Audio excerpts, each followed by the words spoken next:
What's up, y'all? Welcome back out of the darkness. This is Q. So we're getting back into this Lynn Wood interview. Uh, I was going to stop. I thought it was a good place to stop, and I got a lot of messages from you guys. You guys wanted to get further into this dirty trick squad thing, so we're going to go a little bit further into it.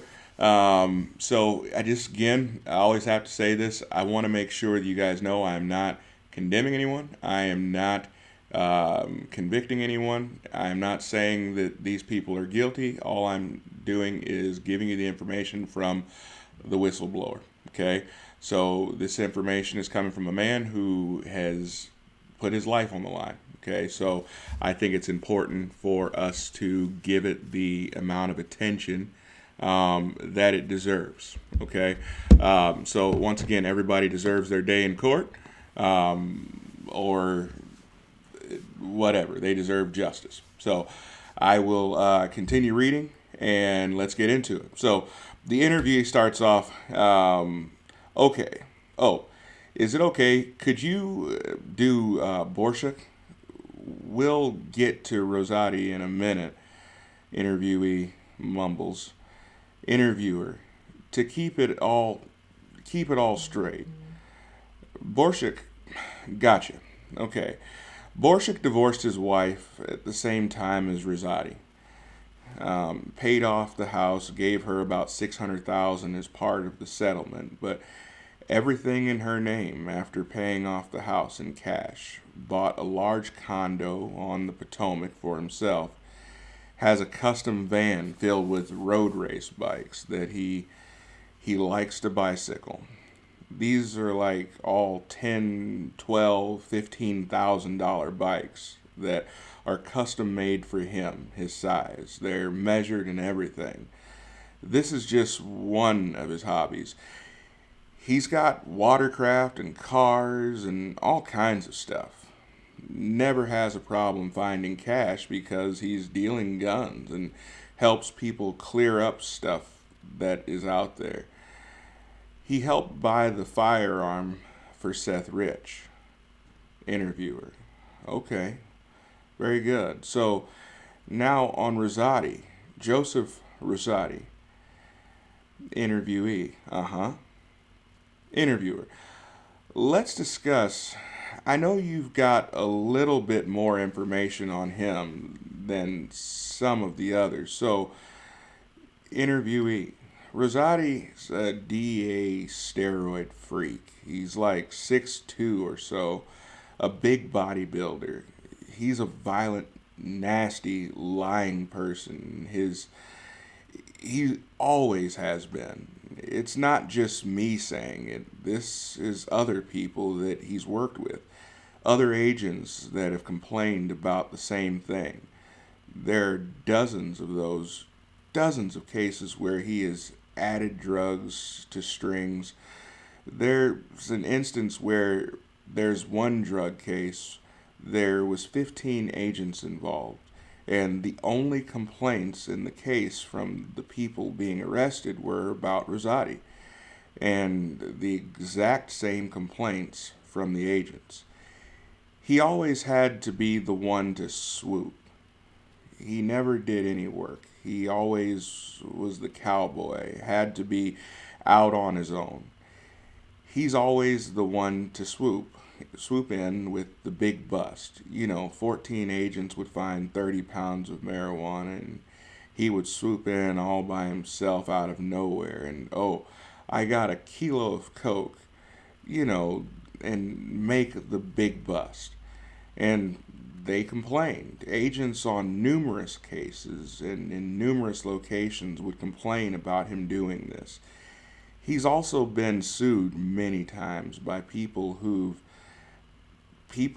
flat out said, "I'm a drug dealer. I sell marijuana. I've never touched this other stuff. It's it's all I've ever sold. I don't believe in it." But he added to it, I mean, the exact same complaints over and over again from not only, defendants, but agents working with him. And when things would get too bad, they would just move him off into another region, another district. But he's a nasty, violent person that I've personally had to deal with. Interviewer. Now, you've also mentioned in a previous tape that he and Borshak were involved with the Seth Rich murder.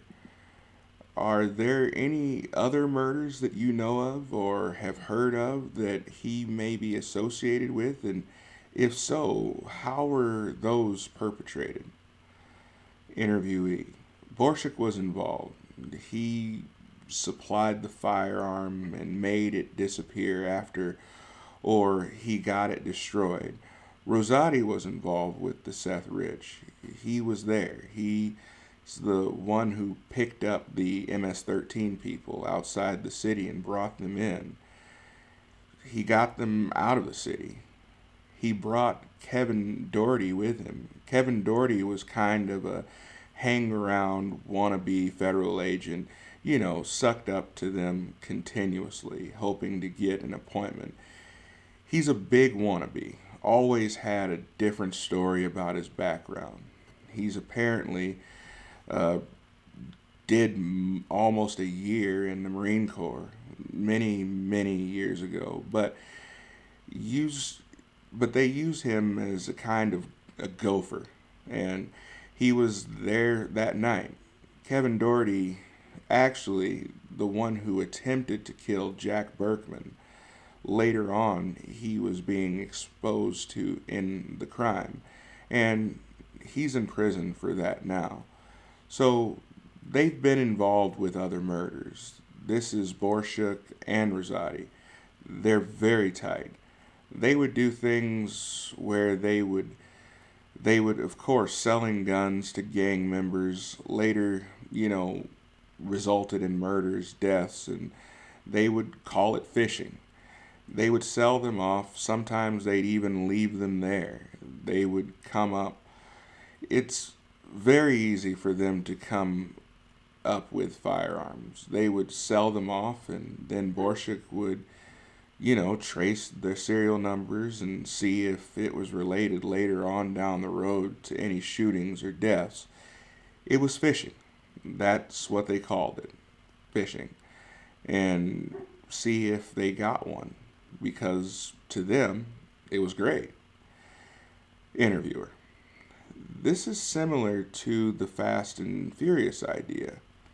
Interviewee. Yeah, it was just their version of it. Interviewer. Just a local version, or interviewee? It was their version. Same time, same time frame, what they were doing, but they would track the serial numbers just to see if they got it. That could have been used in a crime or in, At one point, I thought they were even keeping score, but they would just celebrate. They just thought it was funny that they made the money and they killed each other, and ha ha ha, great fun. Interviewer.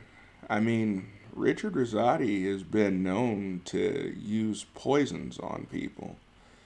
Interviewee.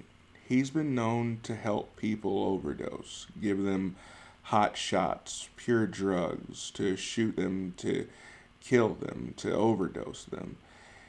He's done this to informants, things like this, and he's used and he's done it several times. As far as I know, that he bragged about it. Informants, because he'll have informants and then he'll start dealing with them and, start dealing drugs with them. He'll start moving products to them, especially pills. And then when they think they have enough leverage on him, they come back and have something. Well, they'll just set them up and they overdose and they're gone. So, yeah. All right, guys. So, got through that section. Once again, I'm not condemning anybody, but at the same time, I'm just simply reading, giving you guys the information. You guys are some of the most studious people that I know out there. So I'm sure you'll do your own research, come to your own conclusions. Again, all these people deserve their day in court, but I think it is fascinating that he is tying in some things that we know to be true. For example, the Fast and Furious campaign that Obama and Eric Holder were involved in. So do your own research, check it out. Let me know what you guys think. Comment below, and I will see you guys next time. Have a great day.